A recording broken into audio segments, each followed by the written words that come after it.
जरा रुकिए, अगर आप सोना खरीदने की सोच रहे हैं या आपके घर में शादी है या आपने हाल ही में ऊंचे दाम पर सोना खरीदा है तो ये खबर आपके लिए बेहद जरूरी है, क्योंकि इस वक्त देश भर में एक ही सवाल है, आखिर सोने का भाव गिरेगा या फिर अचानक उछाल मारेगा। पिछले कुछ दिनों से सोने की कीमतों में लगातार उतार चढ़ाव देखा जा रहा है। कभी सोना सस्ता होता है तो कभी अचानक तेजी दिखाने लगता है। इस उतार चढ़ाव ने आम आदमी से लेकर निवेशकों तक को उलझन में डाल दिया है। सोना गिर क्यों रहा है, समझिए 4 बड़े कारण। पहला कारण है अंतर्राष्ट्रीय दबाव। अंतर्राष्ट्रीय बाजार में सोने पर दबाव बना हुआ है। अमेरिका और यूरोप की नीतियों का असर सीधे सोने के भाव पर पड़ रहा है।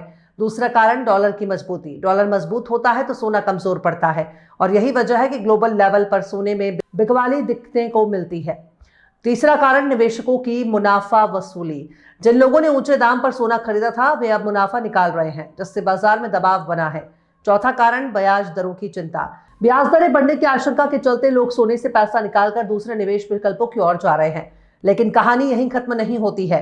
विशेषज्ञों का कहना है कि ये गिरावट स्थायी नहीं है। जैसे ही वैश्विक तनाव बढ़ेगा, शेयर बाजार में गिरावट आएगी या फिर आर्थिक अनिश्चितता बढ़ेगी, सोना एक बार फिर सेफ इन्वेस्टमेंट के रूप में उभर सकता है। और यही वजह है कि कई बड़े निवेशक चुपचाप सोना जमा भी कर रहे हैं।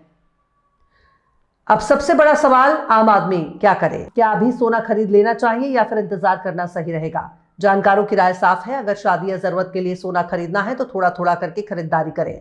अगर निवेश के लिए खरीद रहे हैं तो जल्दबाजी ना करें, मार्केट के अगले ट्रेंड का इंतजार करें। एक और जरूरी चेतावनी, तेज गिरावट या तेजी के माहौल में नकली स्कीम, फर्जी ऑफर और सस्ते सोने के झांसे भी बढ़ जाते हैं। बिना बिल, बिना हॉलमार्क, बिना विश्वसनीय दुकान सोना खरीदना भारी नुकसान दे सकता है।